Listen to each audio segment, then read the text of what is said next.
Hay una lección que el Señor Jesucristo nos dio, la mayoría concuerda en que sucedió en el monte Tabor, allá en Israel. Subió al monte y estaba con él Pedro, Jacobo y Juan. Y mientras estaba en el monte, dice la Escritura que sucedió algo bien extraño, sobrenatural. Él se transfiguró y su rostro resplandecía como el sol y sus vestiduras eran blancas como la luz.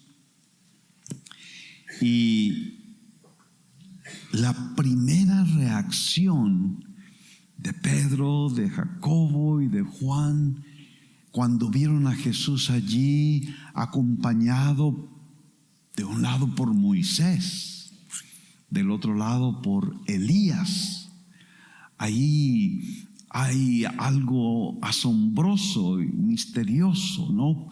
Con la aparición de estos dos personajes tan amados, tan respetados, tan honrados para el pueblo de Israel. Moisés, el que les dio la ley; Elías, el profeta tremendo que tuvo tantas manifestaciones del poder de Dios en su ministerio. Y ahí están con Jesús en el monte Tabor. Y la primera reacción de Pedro y de Jacobo y de Juan fue: Señor, hagamos unas enramadas. Realmente era algo muy sencillo lo que pensaban hacer. Hagamos unas enramadas, una para ti, claro, para ti, otra para Moisés y otra para Elías.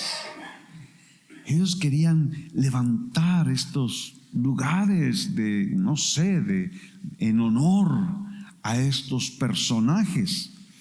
Pero entonces una voz potente, una voz poderosa, una voz que hace temblar la tierra, surgió del cielo y dio una lección muy clara.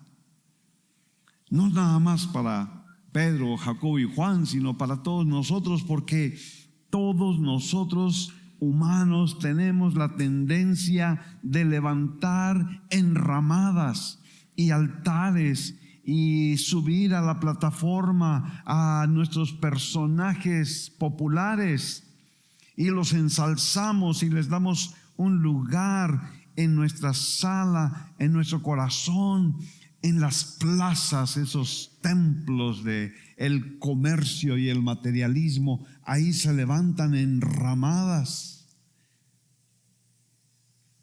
porque ese es el corazón humano. Claro que Moisés y Elías eran personajes muy grandes y muy especiales, y ellos eran dignos de admiración. Moisés y Elías no eran héroes de papel o de ficción como ahora se acostumbra y son tan populares, ¿no? Pero a pesar de eso, la voz que surgió del cielo declaró: este es mi Hijo amado, en quien yo estoy complacido. Óiganlo a Él. A Él. Pedro, Jacobo y Juan se postraron, pecho a tierra, cuando escucharon esa voz. Esa voz no les estaba diciendo: ¿cómo ven, muchachos?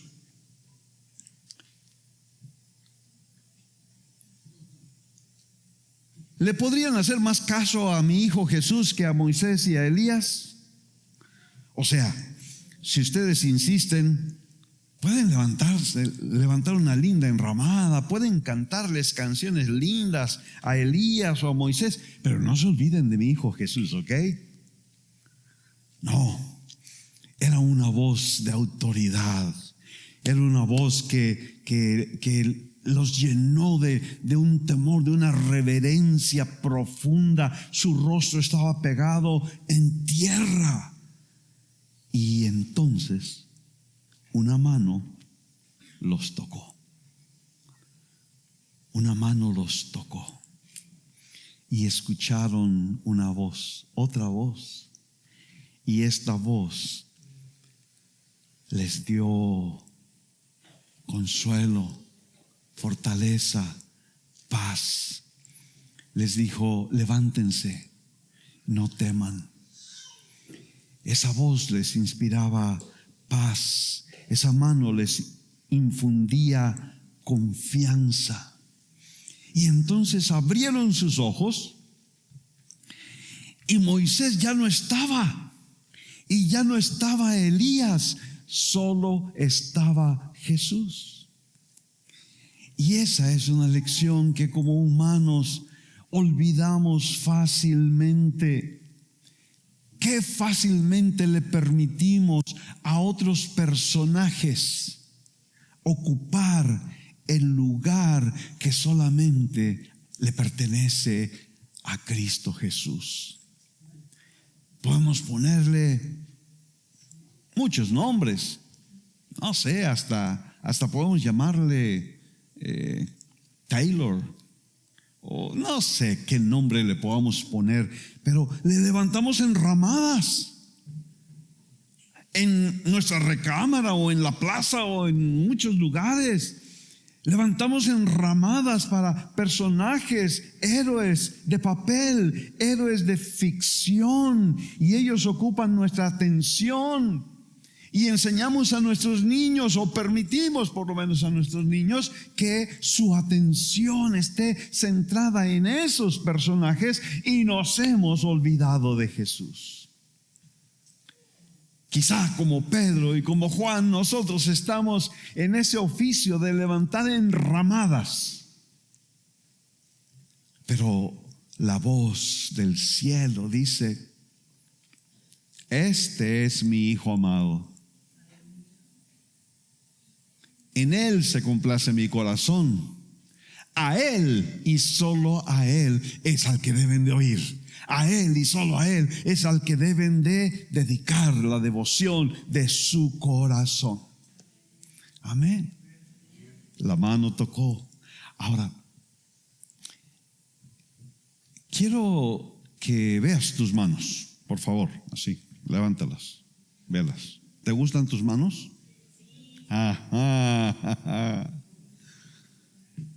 ¿Te gustan tus manos? Fíjense que no pensamos mucho en ellas quizá, excepto las damas que se la pasan en el manicure, pero todo el tiempo las estamos usando. En tu vida, tu trabajo, en tus ocupaciones diarias. Las manos son esenciales. Aún en las relaciones con otras personas, nuestras manos, dependemos de ellas, aunque no pensamos mucho en ellas. Nuestras manos son incluso un medio de expresión de nuestras emociones, ¿verdad? Sin palabras, nada más con nuestras manos podemos expresar y comunicar nuestra alegría o nuestro enojo, ¿verdad? Y yo quiero hablarles de las manos de Jesús. Un homenaje a nuestro Señor. Que, por cierto, gracias a nuestros diseñadoras y diseñadores que me ayudaron a poner estos pendones para enfocar siempre nuestra atención, no en Moisés ni en Elías, sino en el Señor, nuestro Cristo precioso. El Salmo 45, versículo 2 dice: eres el más hermoso de los hijos de los hombres. La gracia se derrama en tus labios. Por tanto, Dios te ha bendecido para siempre. Esto era lo que buscaba mi corazón, que el Señor ponía para compartirles. La hermosura de nuestro Señor Jesucristo. Él es el más hermoso. Quizá yo como hombre no lo pueda sentir o expresar cabalmente. Quizá para las mujeres sea más sencillo hacerlo. Pensar en Jesús como el más hermoso de los hijos de los hombres. Él es hermoso. Él es magnífico, como cantábamos hace un momento. Ahora, cuando pensamos en Jesús, no podemos evitar que nuestra mente nos lleve a la imagen tradicional que nos han pintado acerca de Jesús como un hombre blanco de pelo castaño y largo y hasta ojos azules. Pero eso no tiene nada que ver con el verdadero aspecto de nuestro Señor Jesucristo. La hermosura de Jesús, el hombre, no es como la que pintan los artistas. Y con todo, cuando pensamos en Jesús, quizá lo más normal es que pensemos en su rostro, pero no tanto pensamos en sus manos. Pero igual que para nosotros, las manos para el Señor Jesús eran esenciales en todo lo que hacía, en su contacto con la gente, aún en la expresión de sus emociones. Por eso quiero llevarlos por un recorrido de la vida de nuestro Señor Jesucristo, pero enfocándonos en sus manos. Primeramente, encontramos las manos dependientes del bebé.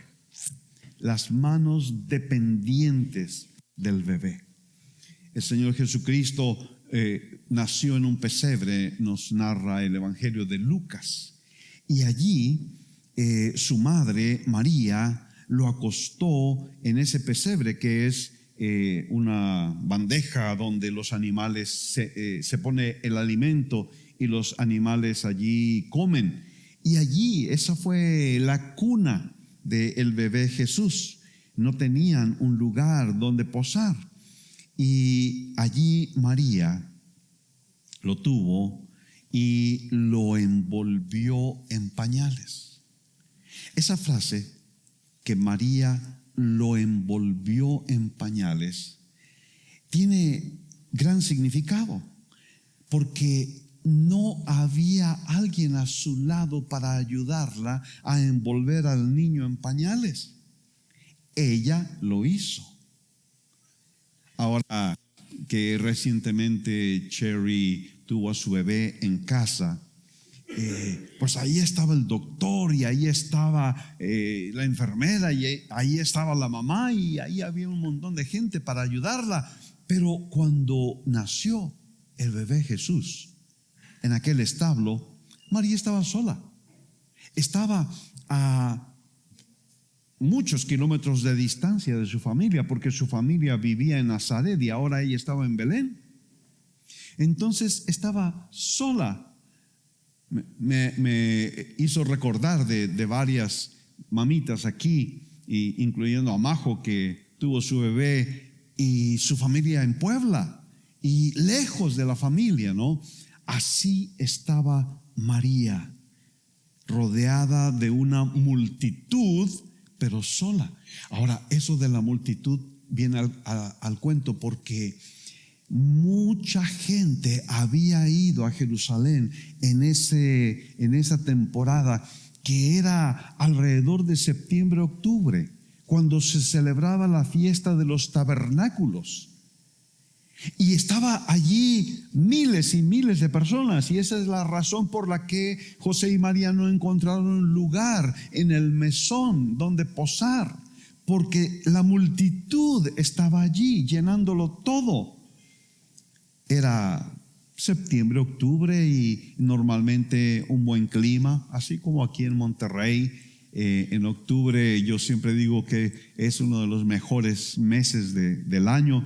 Y allí estaban, lejos de su familia, lejos de sus amigas, nadie para ayudarla a dar a luz, y por eso ella lo envolvió en pañales.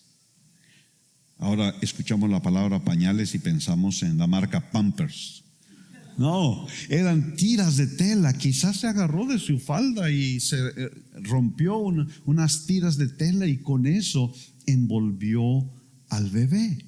Y entonces otra cosa hermosa ocurrió, porque un ángel le apareció a los pastores y les anunció acerca del nacimiento de este bebé. Les dijo: esto les servirá de señal, hallarán a un niño que es la palabra quizá mejor debería ser un bebé, envuelto en pañales y acostado en un pesebre. Ahora, quiero que te pongas por un momento en los zapatos de este ángel, porque este ángel, él conocía al Señor Jesús. Por la eternidad lo había visto como un poderoso creador, como un poderoso soberano del universo.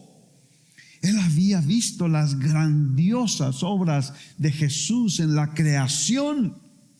Y ahora ese ángel, ese mismo ángel que conoció a Cristo en su gloria y poder en la eternidad pasada, ahora había visto, era testigo de cómo Jesús se había convertido en un pequeño bebé, cómo Jesús se había humillado, no solo para tomar la forma de hombre, sino para tomar la forma de un embrión. Por 9 meses en el vientre de María, el que llenaba el universo entero estaba encerrado ahora en el reducido espacio del vientre de María. Y él pasó allí por todas las etapas de desarrollo de un bebé. Es hasta la semana 6 cuando se empiezan a formar los brazos y las manos. Es hasta la semana 11 cuando se forman las uñas de los dedos y las manitas empiezan a moverse, a abrirse y a cerrarse. Y a los 9 meses nació. ¿Y cómo nació? Como nace un bebé que no puede hacer nada por sí mismo. No puede caminar, no puede hablar, no puede gatear hasta que Dios lo sana. No puede hacer nada. Un bebé totalmente dependiente de su madre María, de su padre José. Esas manitas de ese bebé son las que dice el salmista: cuando veo tus cielos, obra de tus dedos, la luna y las estrellas que tú has establecido. Esas manitas ahora apenas tienen la fuerza para agarrarse de un dedo de María. A mí me encanta cuando veo un bebé ponerle mi dedo cerca de su manita y ver cómo el bebé se agarra de mi dedo y lo aprieta con su mínima fuerza. Es un una sensación muy linda que me encanta experimentar. Jesús se hizo dependiente totalmente. Y esto es algo que yo quiero plantearte a ti hoy, porque tú y yo necesitamos hacernos totalmente dependientes de Dios. Tú y yo necesitamos ser como ese bebé Jesús, totalmente dependientes de Dios. Un bebé no está preocupado, no está estresado. ¿Será que mis papás tendrán para darme mi lechita mañana? No. Confían, dependen, pero confían totalmente de mamá y papá. Y quizá eso es algo que tú y yo necesitamos cada día de nuestra vida. A veces nos dejamos llevar por tantas preocupaciones, pero podría ser tú un bebé y extender tu manita y agarrarte del dedo del Señor Jesús y confiar que Él tiene cuidado de ti y que Él te va a ayudar a salir adelante a pesar de todos los retos de la vida. Luego vamos a encontrar las manos dóciles del niño. Él creció, la Escritura nos dice cómo él crecía en gracia, en sabiduría, y cuando llegó a los 12 años acompañó a sus padres a Jerusalén para alguna de las fiestas, y entonces cuando ya se regresaban, ustedes conocen la historia, cómo aquel niño de 12 años se quedó en el templo y no se quedó a hacer travesuras. Ese niño de 12 años se quedó para entablar unas conversaciones profundas con los líderes, con los ancianos, con los maestros que había allí en el templo. Y sus padres, cuando se dieron cuenta de que no estaba con ellos en el camino de regreso, volvieron buscándolo con angustia, pero él les dijo: ¿acaso no sabían que me era necesario estar en la casa de mi padre? A mí siempre me intriga esa declaración, porque Jesús tenía 12 años y Jesús era un niño como cualquiera de nuestros hijos podría ser, pero ese niño en alguna manera descubrió cuál era su identidad, descubrió cuál era su relación con Dios, descubrió cuál era el propósito de su vida. ¿Cómo supo él que el Padre Celestial era su Padre? Que Él era el Hijo de Dios. Lo supo a través de las Escrituras. Fue en los escritos proféticos, fue en los salmos, cuando Él los leía y sus manos tomaban aquellos rollos, aquellos pergaminos y dedicaba tiempo para leer, para conocer, para comer la palabra del Señor. Allí es donde Él descubrió su identidad. Dice la Escritura que después que lo encontraron, esto es Lucas 2:51, él volvió con sus padres a Nazaret y continuó sujeto a ellos.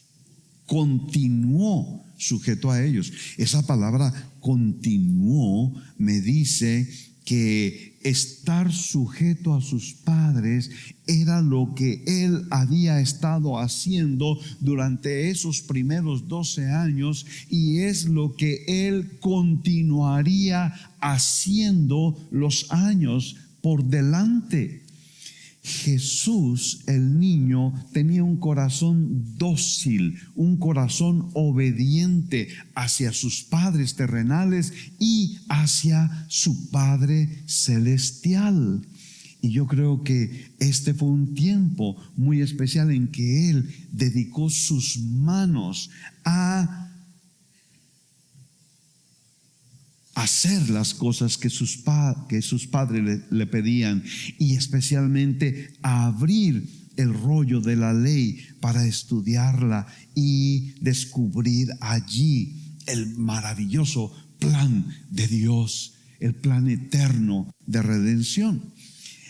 Él fue un niño obediente, él fue un niño con manos dóciles, y esto nos debe de confrontar a nosotros también, especialmente en este momento a los jóvenes, a los niños y los jóvenes.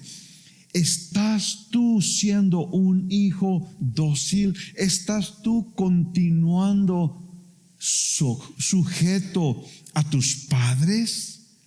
No es lo popular en nuestra cultura.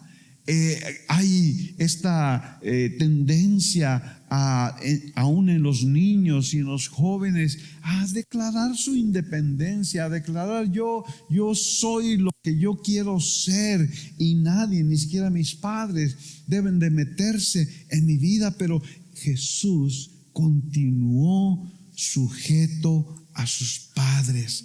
Mira, él era el Hijo de Dios. Él lo sabía. Él sabía su identidad. Él sabía su llamado tan alto. Él sabía. Y a pesar de eso, él se sujetó a sus padres terrenales. Él no tomó eso como un pretexto para decir, no me importa lo que digan, no me importa lo que me pidan, no me importa lo que ellos esperan que yo haga o no haga. Yo voy a hacer lo que a mí me pega la gana. El Señor Jesús pudo tomar esa actitud, no sé, prepotente, esa actitud de pobres viejos, no saben nada, esa actitud de que yo hasta tengo más escuela que ustedes, yo tengo más conocimiento que ustedes. ¿Quiénes son ustedes para decirme lo que yo tengo que hacer? Pero la Escritura dice que Él continuó sujeto a ellos. Lo siguiente que vamos a encontrar en Jesús son sus manos diligentes como un joven. ¿Cómo era él conocido? Marcos capítulo 6 nos dice que cuando lo vieron allá en Nazaret, pues era gente que lo conocía, era gente que lo había visto crecer. Y cuando hablaron acerca de él, lo llamaron el carpintero. ¿No es este el carpintero? Así lo conocían. ¿Por qué? Porque ese era el oficio de su padre, y ese era el oficio que él aprendió y que él desempeñó. Hay una controversia acerca de la palabra, si carpintero será la traducción correcta. Algunos dicen que más bien debería de traducirse como constructor, es decir, que además de trabajar con la madera, pues trabajaría también con la piedra, con otros materiales, pero no es relevante en realidad. El hecho es que él aprendió en el taller de José a usar sus manos para construir, para fabricar, para elaborar esos muebles, o quizá construir algunas casas. Y me encanta pensar que Jesús hacía cosas con sus manos. Él era creativo.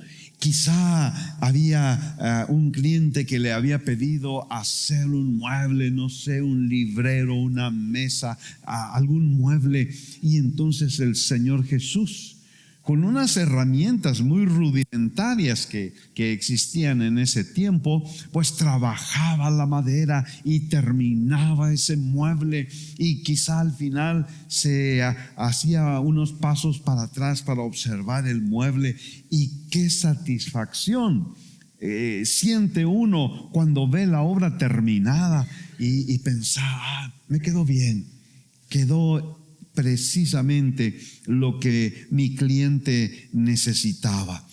Ahora, eso del oficio de carpintero también me hace pensar que probablemente el Señor Jesús tenía clientes exigentes, ¿no? O clientes un poco despistados que le mandaban a hacer un mueble y unos días antes de que lo terminara, quizá le decían, oiga, carpintero, ¿me lo puede cambiar y que ahora sea más largo, que ahora sea más alto? Y qué frustración con ese tipo de clientes, ¿no? O clientes así muy demandantes. No me gusta que le quedó esta veta aquí, vuélvalo a hacer y cámbiale esta madera. Y el Señor Jesús tenía que lidiar con toda clase de clientes, hasta con los que no pagaban, ¿verdad? Porque hay clientes así a veces, los que no pagan la cuenta. Yo intenté en algún momento de mi vida hacer un poco de carpintería. Me encantaría ser carpintero, me encantaría ser constructor, hacer cosas con mis manos. La cosa es que muchas veces me quedaba un poco frustrado, ¿no? Porque no sabía usar correctamente las herramientas y las cosas no salían como yo quería. Pero el Señor Jesús, no sé, por ejemplo con el cepillo, yo no sabía encontrarle bien de qué lado cepillar la madera, ¿no? Y a veces le pegaba con el cepillo, ¡pum!, ahí me atoraba y tenía que quitarle las serrín, no sé cómo se llama, y volver a empezar, o el serrucho. Tengo aquí una huella, por aquí está, aquí el serrucho se equivocó y en lugar de madera quería cortar mi dedo. Y esos momentos del trabajo del carpintero, me pregunto yo si el Señor Jesús algún día habrá estado frustrado y habrá tirado ahí el martillo por un lado y el serrucho por el otro. No lo sé. Me pregunto también, ¿tendría el Señor Jesús sus manos callosas por ser carpintero? Probablemente, ¿no? Me gusta imaginar que Jesús fue el mejor carpintero de la historia. No lo sé, pero creo que sí podemos decir que Él era diligente en todo lo que hacía. Él no era flojo. Él no andaba buscando pretextos para no ir al taller o para no terminar el mueble que había empezado. Él no andaba buscando excusas para dejar para mañana las cosas que debía de hacer hoy. Y nosotros, como carpinteros quizá, o cualquiera que sea nuestro oficio o profesión, cualquiera que sea la actividad que nos toca desarrollar, nosotros necesitamos preguntarnos, ¿estamos siendo diligentes en lo que hacemos? ¿Estamos nosotros poniendo excelencia en la escuela, en el trabajo, en el taller? Lo siguiente que podemos encontrar son las manos dadivosas del hombre. El Señor Jesús empezó su ministerio a la edad de 30 años y empezó Pedro lo dice, cómo Dios ungió con el Espíritu Santo a Jesús de Nazaret y cómo éste anduvo haciendo bien, sanando a todos los oprimidos por el diablo, porque Dios estaba con él. El hombre, Jesús, el ministro, hizo tantas cosas en su ministerio que involucraban sus manos. Quiero pensar, por ejemplo, en aquella ocasión cuando los papás traían a sus niños con la esperanza de que Jesús tomara el tiempo para bendecirlos. Los discípulos los regañaron: llévense a estos chamacos latosos de aquí. Y seguro que había por ahí chamacos traviesos, ¿no? Y los discípulos los rechazaron, pero el Señor Jesús les dijo en Marcos 10: dejen que los niños vengan a mí, no se lo impidan. Y dice la Escritura que tomándolos en los brazos, los bendecía, poniendo las manos sobre ellos. Jesús tocaba a la gente para impartirles bendición. Y esto nos hace reflexionar en el hecho de que el toque de las manos es importante. Algunos somos así como que muy serios, muy secos, y no nos gusta tocar así como que mejor de lejos. Y en la época en que vivimos, pues a veces hasta se malinterpreta el que uno toque a otra persona. En las escuelas, por ejemplo, los maestros tienen que tener mucho cuidado de no tocar a los niños, porque puede ser malinterpretado. Pero allí nos estamos perdiendo de algo que es muy importante, que es vital, que es esencial para la vida humana. A lo largo de los siglos en la historia han hecho experimentos muy locos en donde han aislado bebés de sus madres y les han puesto quien los cuide, con la instrucción de que no los toquen y no les hablen. Una razón loca por la que alguien hacía eso es que decía: vamos a ver si ellos no oyen hablar a nadie, vamos a ver si desarrollan algún lenguaje, que quizás sea el lenguaje que habló Adán y Eva. ¿Y qué es lo que pasa cuando se priva a los bebés del toque y de la voz? Algunos mueren en esos experimentos, y lo mínimo es que resultan tremendamente afectados en su desarrollo, porque el toque es esencial. Los bebés necesitan el toque tierno de mamá, y los hijos, los niños, los jóvenes necesitan el toque amoroso, afectivo de su familia y de sus amigos. Aún como adultos necesitamos ese toque, ese saludo, ese abrazo, esa expresión de cariño y de afecto aún en nuestra edad adulta. Claro que en esta época es la costumbre dar regalos, y se puede fácilmente caer en el extremo, en el materialismo, en muchas situaciones no saludables, ni para la vida ni para la economía familiar. Pero dar regalos es algo importante, es algo bueno.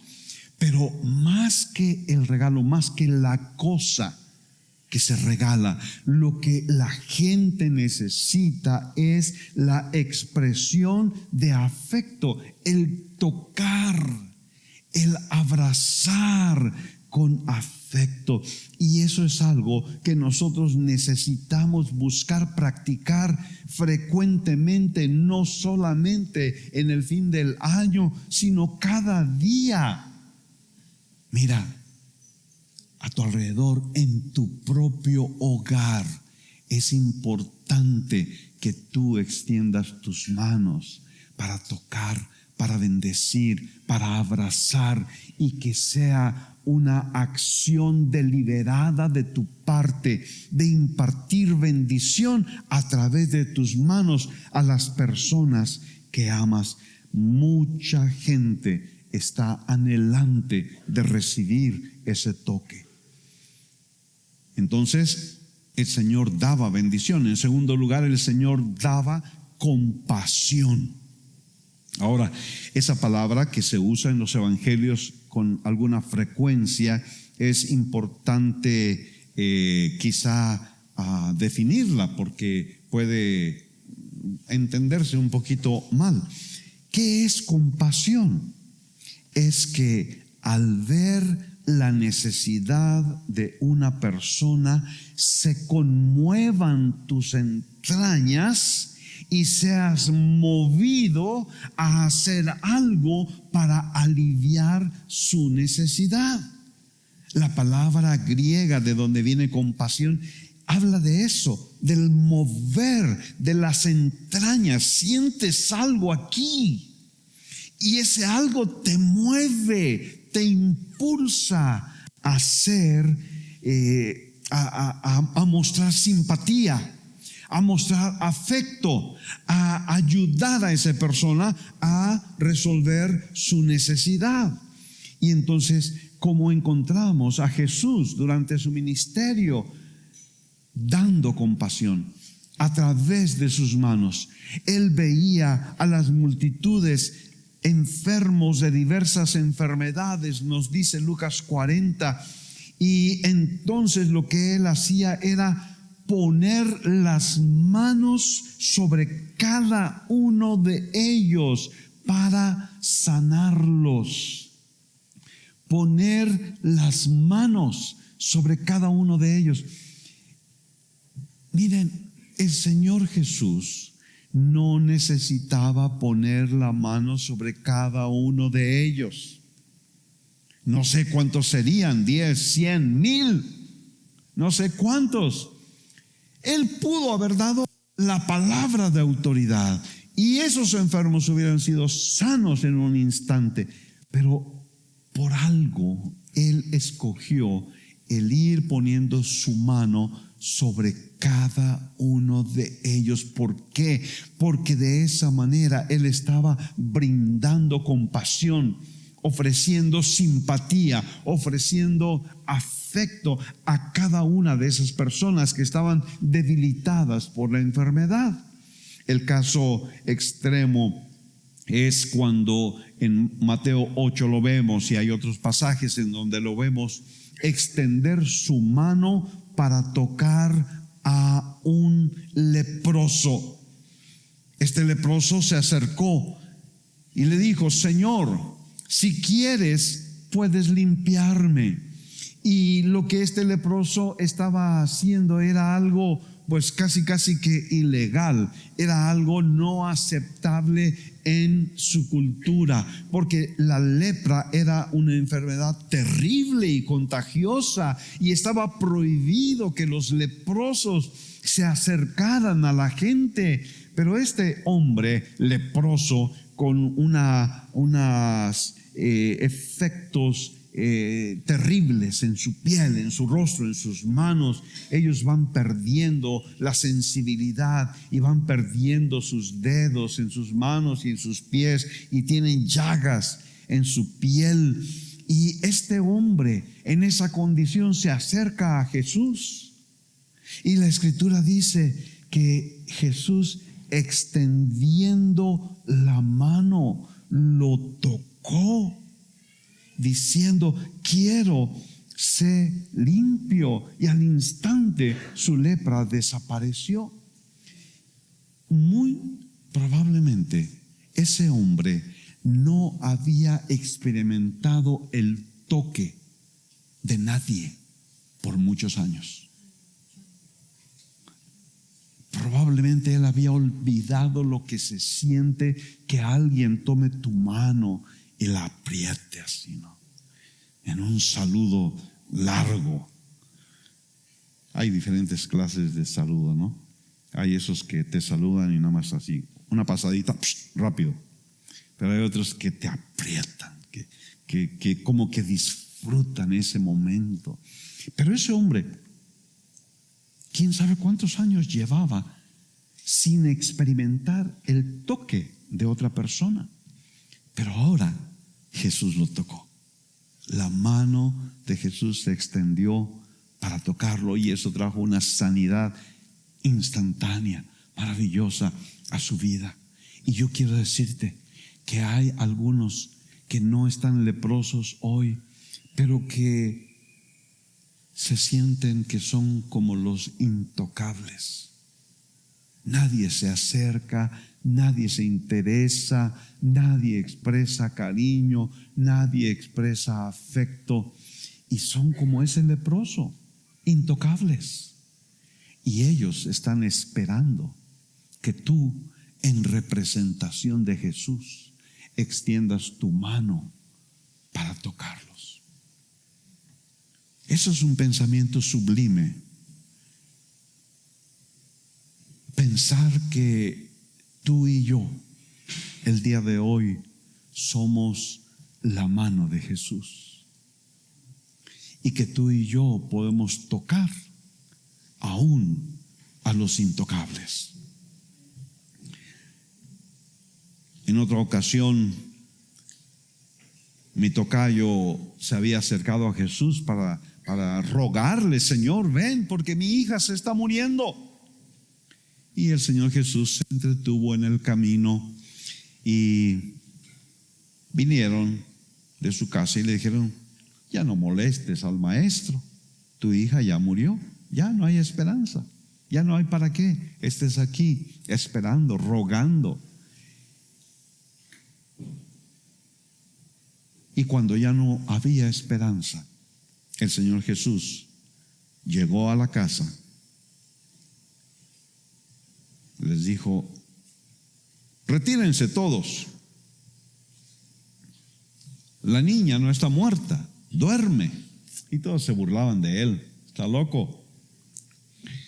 Pero cuando toda la gente salió de aquel aposento donde esta niña estaba tendida, muerta, él entró y la tomó de la mano y la niña se levantó.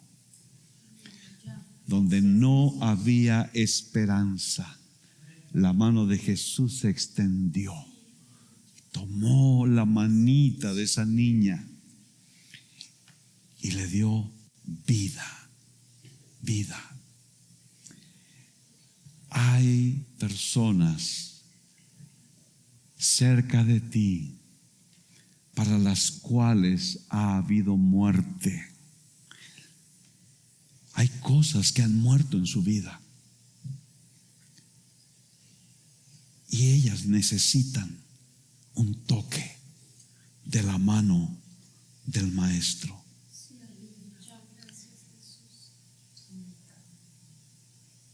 Aunque están por la vida y trabajan y van a la escuela y hacen muchas cosas, en realidad han experimentado muerte en áreas de su vida y han llegado a un punto en que ya no hay esperanza. Ve, ya no molestes al Maestro, ya no hay esperanza para ti. Pero el Señor Jesús, a través de ti, todavía está extendiendo su mano para traer esperanza allí donde ya no había.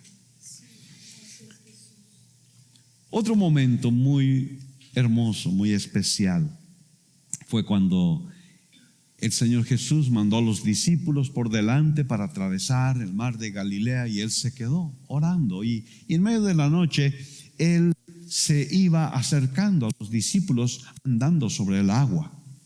Y cuando Pedro primero se espantó pensando que era un fantasma, pero cuando Pedro le dijo: bueno, Señor, si eres tú, manda que yo vaya a ti sobre el agua. Y empezó a caminar Pedro. Qué emoción, qué experiencia sublime la de este hombre. Y sin embargo, dice Mateo 14, que viendo la fuerza del viento tuvo miedo y empezando a hundirse gritó: Señor, sálvame. Él empezaba a hundirse. Oh, yo sé qué es eso. Yo sé qué se siente. Estaba muy joven, no sé, yo creo que tendría unos 14 años. Y estaba yo allá en el rancho de los abuelos y estaba el hermano Daniel Breimer y sus hijos y algunos, éramos más o menos de la edad. Y sus hijos y yo, pues jóvenes, chamacos, insensatos, era verano, entonces el río Balsas estaba crecido. No me lo crean porque la memoria de un niño es muy exagerada, ¿no? Pero la anchura del río Balsas en ese momento ahí donde estábamos era más de medio kilómetro. El agua chocolate, ¿no? Porque es el agua de la lluvia. Y dijimos, vamos a cruzarlo. Y el mayor de los Breimer era mayor que yo, varios años, un chamaco de esos gringos fuertes, atléticos, se echó al agua y empezó a nadar. Ya estaba al otro lado. Pero uno de sus hermanos, Esteban, más o menos de mi edad, pues ahí íbamos al pasito, íbamos como a la tercera parte. Y de pronto me dio un calambre. Y de pronto me empecé a hundir. Por eso digo que yo sé lo que Pedro estaba experimentando. Me empecé a hundir. ¡Ayúdame! ¡Ayúdame! Y el otro le gritó a su hermano, no te acerques a él, no lo toques. Porque el otro sabía que si me agarraba, los dos nos hundíamos. Entonces le dijo, no te acerques a él. Y ahí estoy yo. ¡Ayuda! Y Dios mandó un tronco flotando en el río. Esteban lo vio y lo empujó hacia mí. Y allí me salvé. Por eso estoy aquí. En recompensa a Esteban le di a mi hermana para que se casara. Es verdad, pero y Pedro está hundiéndose. Y entonces Jesús extiende su mano y lo agarra, lo levanta.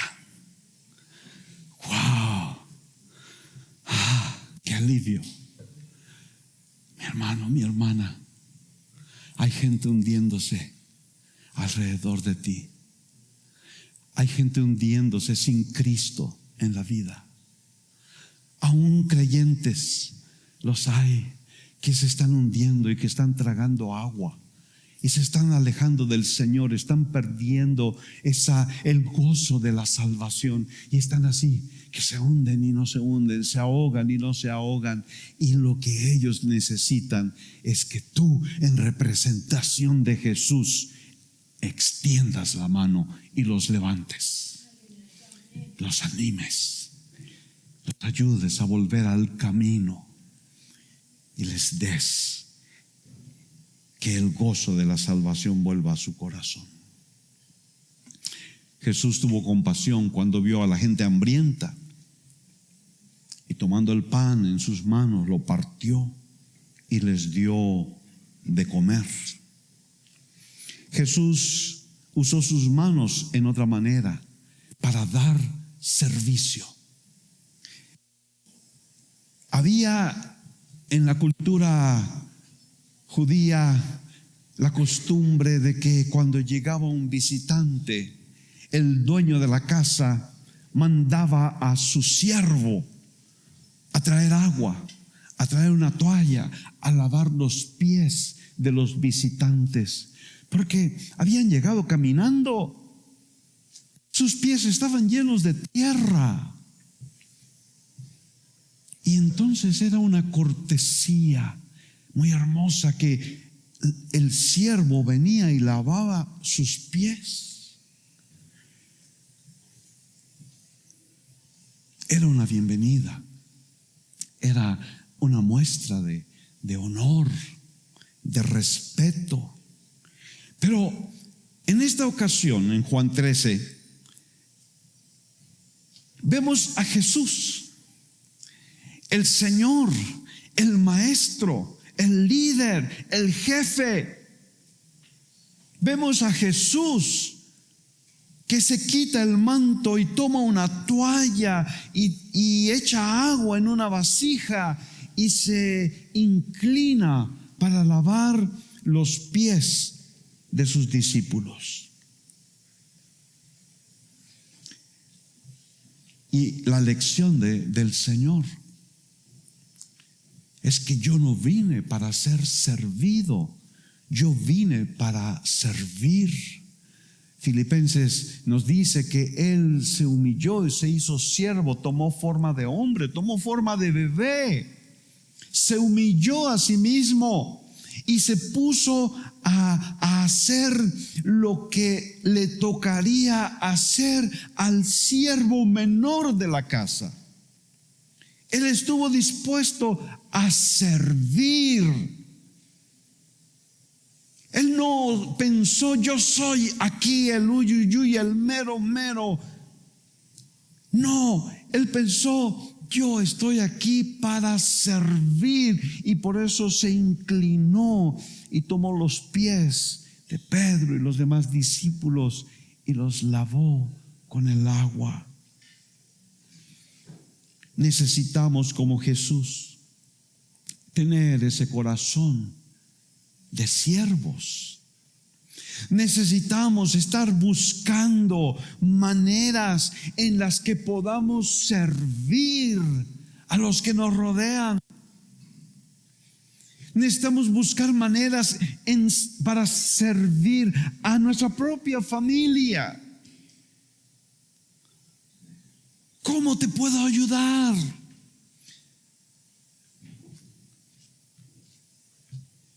Donnie decía el domingo pasado, ay, me enojaba mucho porque llegábamos tarde a la iglesia y mejor ya me iba yo y ahí dejaba a mi mujer con los niños. Y de pronto Dios me habló y me dijo, en lugar de estarte enojando, ¿por qué no te levantas más temprano para ayudar a tu esposa a arreglar a los niños? Y así todos pueden llegar contentos y felices a la iglesia.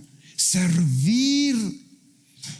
Hay tantas cosas en que podemos servir si abrimos nuestros ojos, si estamos dispuestos, si somos humildes. Piensa, ¿cómo puedo hacer más ligera la carga de mi esposa, de mi esposo, de mi familia, de mis hermanos? ¿Cómo puedo ayudarlos? ¿Cómo puedo servir a mi hermosa familia espiritual en la casa de mi Padre? Pero necesitamos estar dispuestos, como Jesús, a ser humildes y a usar nuestras manos para servir. Finalmente, las manos doloridas del Redentor. En Lucas 22 viene una muchedumbre. Traen antorchas, traen palos, traen armas. Hay soldados entre ellos y vienen enardecidos buscando a Jesús de Nazaret. Pedro está con Jesús y cuando vio a esa chusma, se enardeció, agarró su espada y al primero que tenía a su alcance le tiró a matar. Pero era tan malo para usar la espada que no le atinó. Entonces nada más le alcanzó a cortar la oreja. Él estaba enardecido y con justa razón. ¿Qué hacía esta chusma aquí? Amenazando al Señor. Pero entonces el Señor lo detuvo, extendió la mano, recogió la oreja de la tierra, toda ensangrentada, llena de tierra. No sé cómo le hizo para limpiarla. Le sopló y se la puso al siervo. Le hizo ahí una cirugía estética. Él usó sus manos no para vengarse, sino para traer sanidad y restauración. Los niños, y últimamente pues lo he visto ahí en vivo y a todo color, ¿no? Esos 3 chamacos que tenemos en la casa estas semanas son bravos. Y más que una vez al día, alguien se enoja porque le quitó no sé qué y pone su carita enojada y levanta su puño y así como que lo va a destrozar. Y a veces somos como esos niños, cuando nos sentimos amenazados, cuando nos sentimos rechazados, queremos levantar nuestra mano y con una carita así como la de Benji. Pero la mano de Jesús era una mano que renunció a la venganza.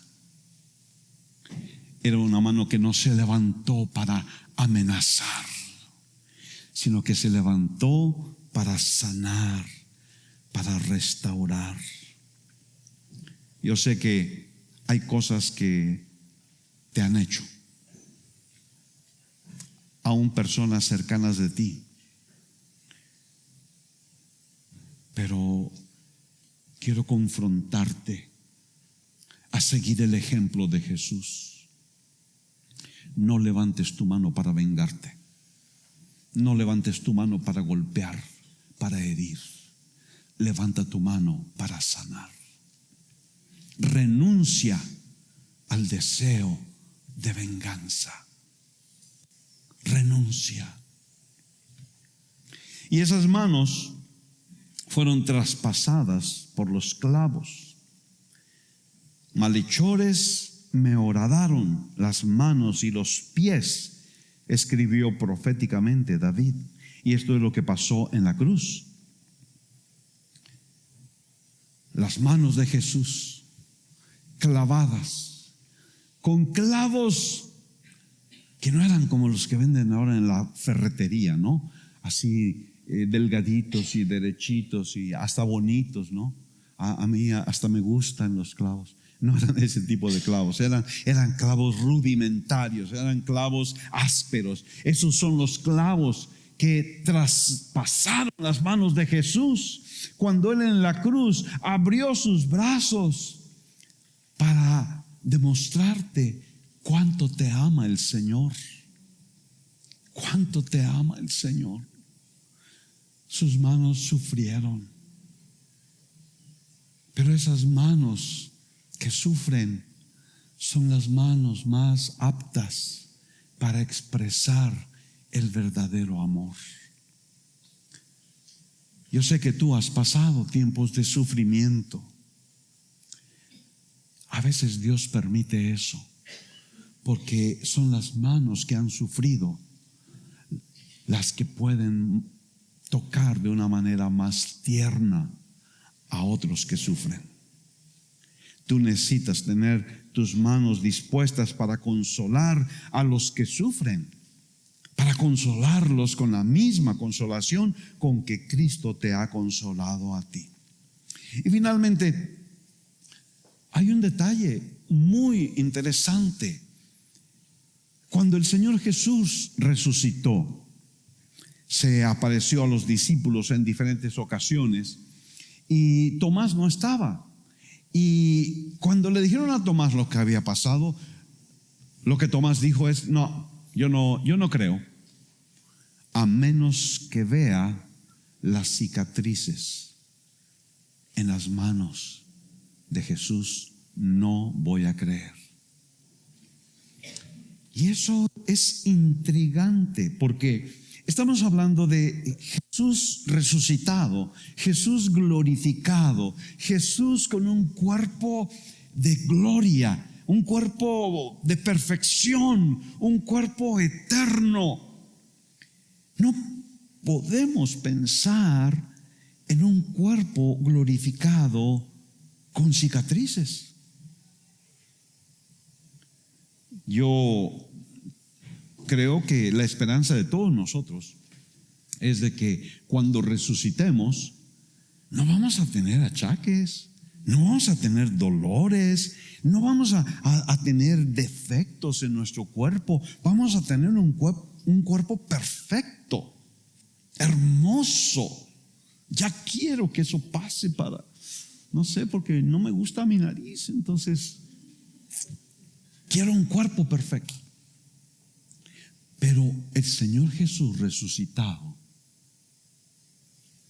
mantuvo las cicatrices de sus manos, sus pies y su costado. ¿Por qué? No debería de ser, pero hay un motivo.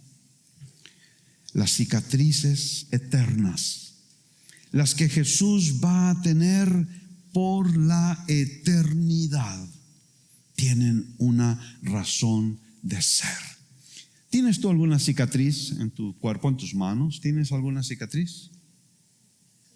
Atrás de cada cicatriz hay una historia, ¿no es verdad? Tú lo puedes recordar.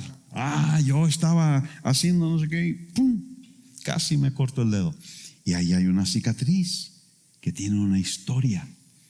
Las cicatrices de Jesús tienen la más grande historia del universo, porque es la historia del gran amor que Cristo tuvo por nosotros para morir en la cruz. Cuando estemos en la eternidad, vamos a ver a Jesús, vamos a ver su rostro, vamos a recibir la mirada maravillosa de sus ojos, vamos a sentir esa gloriosa, maravillosa presencia y amor. Pero de pronto nos vamos a dar cuenta de que, en sus manos hay cicatrices, en sus pies hay cicatrices, y eternamente esas cicatrices nos van a estar contando la historia de su grande amor. Cristo te amó. Cristo te ama. El más hermoso de los hijos de los hombres estuvo dispuesto a humillarse para ser un bebé indefenso y dependiente, para extender sus manos finalmente para decirte cuánto te ama el Señor. ¿Quieres tú ser hoy las manos de Jesús en este mundo? Ponte de pie, ponte de pie y vamos a concluir.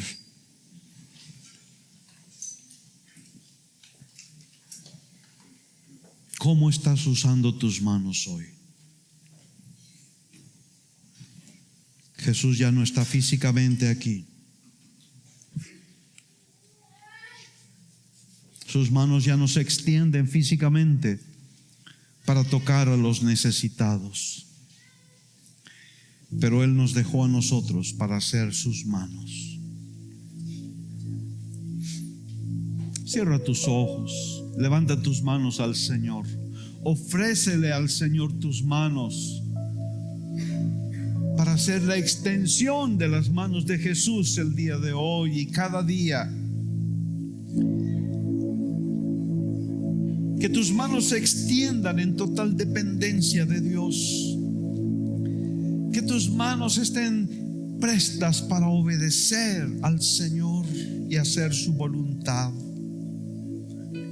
Que tus manos se muevan con diligencia para cumplir todos los encargos del Señor en tu vida. Que tus manos se extiendan para impartir bendición, para dar compasión a los débiles, a los intocables, a los que ya no tienen esperanza, a los que se hunden, a los que tienen hambre. Que tus manos se extiendan para servir. Que tus manos permanezcan limpias de todo deseo de venganza. Que tus manos se extiendan para consolar a los que sufren.